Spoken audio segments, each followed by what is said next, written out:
काफ़ी thin hair हैं या फिर वाइट ग्रे हेयर हैं तो वो लेज़र हेयर रिडक्शन टेक्नोलॉजी से नहीं रिमूव हो सकते हैं। लेज़र के बाद सन एक्सपोजर ज़्यादा करते हैं तो ये चांसेस ऑफ बर्न ज़्यादा हो सकता है।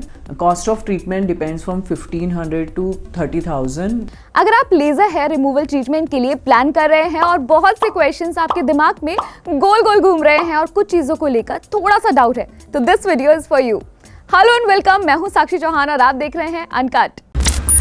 हाय everyone, I am doctor Jyoti Gupta, consultant dermatologist from New Delhi. और आज मैं आपको बताऊंगी कि everything you need to know about laser hair reduction. Everyone wants a hair free and smooth skin, और इसके लिए वी हैव मैनी ऑप्शन जैसे वैक्सिंग, शेविंग, थ्रेडिंग।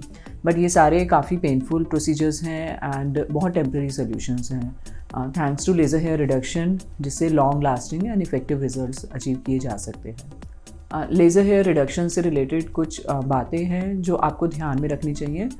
फर्स्टली, ये लेज़र हेयर रिडक्शन है और रिमूवल नहीं है। इसका मतलब आपके हेयर रिड्यूस हो जाएंगे, या तो नंबर ऑफ हेयर कम हो जाएंगे, मतलब density of the hair will reduce, या उनका ग्रोथ साइकिल डिले हो जाएगा, या फिर आपके हेयर की थिकनेस कम हो जाएगी। एवरी पेशेंट इज़ डिफरेंट, इसलिए हर किसी को अलग अलग बेनिफिट्स हो सकते हैं, या फिर आपको सारे बेनिफिट्स भी मिल सकते हैं depending on your hair growth cycle.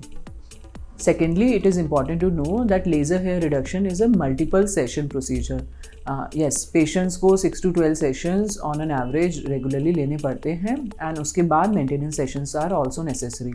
6 to 12 sessions में we expect that almost 70 to 80% hair growth reduction can happen. Thirdly, not all hair require this treatment. काफ़ी thin hair हैं या फिर white grey hair हैं तो वो लेज़र हेयर रिडक्शन टेक्नोलॉजी से नहीं रिमूव हो सकते हैं।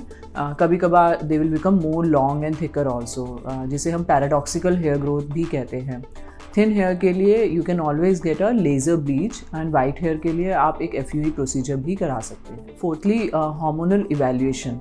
अगर आपके हार्मोन्स इम्बैलेंस्ड हैं, जैसे कि आपको PCOD है या थायराइड प्रॉब्लम है या ओबेसिटी है, जिसमें लोअर फेस पे पिंपल्स हो जाते हैं, स्कैल्प हेयर जो है थिन हो जाते हैं, समटाइम्स पीरियड में भी प्रॉब्लम हो सकती है, या बहुत जल्दी वेट गेन भी हो रहा है, then I would recommend you to go for hormonal evaluation.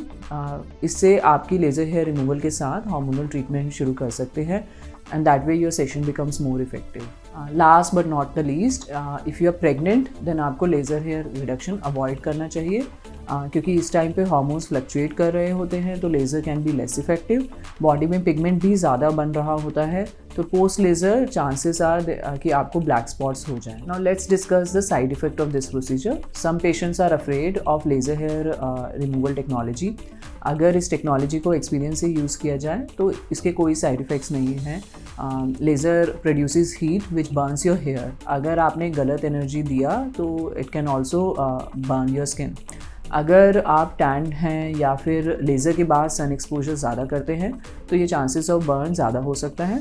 थोड़ा सा आपको प्रिकिंग पेन हो सकता है, but it is nothing compare to the pain जो आपको other methods of hair removal से होता है।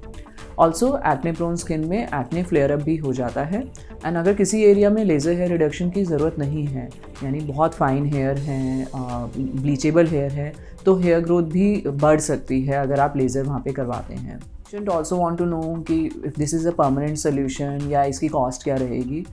जो भी लेज़र हेयर रिडक्शन रिजल्ट आप अचीव करते हैं आफ्टर प्रिस्क्राइब सेशन, उसके बाद results are minimally present for 2 years according to scientific research. But हमने अपने पेशेंट्स में 3 to 10 years तक भी ये रिजल्ट्स देखे हैं, एंड कुछ पेशेंट्स में ये लाइफ लॉन्ग रिजल्ट भी रहते हैं। Cost of treatment depends from 1500 to 30,000 depending on size of the area जिस पर आप लेज़र हेयर रिमूवल या रिडक्शन करा रहे हैं। इसमें अगर लेज़र ब्लीच और FUE भी रिक्वायर्ड है तो कॉस्ट डिफर कर सकती है। Finally, I want to tell you कि आप कैसे देख सकते हैं कि laser hair reduction is actually beneficial for you. So to check this, आपको कुछ चीज़ें माइंड में रखनी चाहिए। First, thickness of hair. जैसे कि मैंने आपको पहले बताया, अगर आपके हेयर फाइन हैं या थिन हैं जो ईजिली ब्लीच हो सकते हैं, तो लेज़र हेयर रिडक्शन उस पर काम नहीं करता है। Secondly, colour of hair. अगर आपका हेयर का कलर लाइटर है आपके स्किन कलर से, तो लेज़र हेयर रिडक्शन नहीं काम करेगा। I would recommend you to take a proper consultation, and इन सारे पॉइंट्स को ध्यान में रखिए and take an informed decision always before going for a laser hair reduction procedure. I hope कि इस वीडियो के थ्रू आपको काफ़ी क्लैरिटी मिल गई होगी। और अगर लेज़र हेयर रिडक्शन से रिलेटेड आपके कुछ और क्वेश्चंस हैं तो आप हमें कमेंट सेक्शन में ज़रूर बता सकते हैं। और ऐसे ही हेल्थ रिलेटेड टिप्स के लिए आप सब्सक्राइब कीजिए अनकट को। यूट्यूब, फेसबुक और इंस्टाग्राम पर ABP अनकट हमारा सोशल मीडिया हैंडल है। Thank you for watching uncut.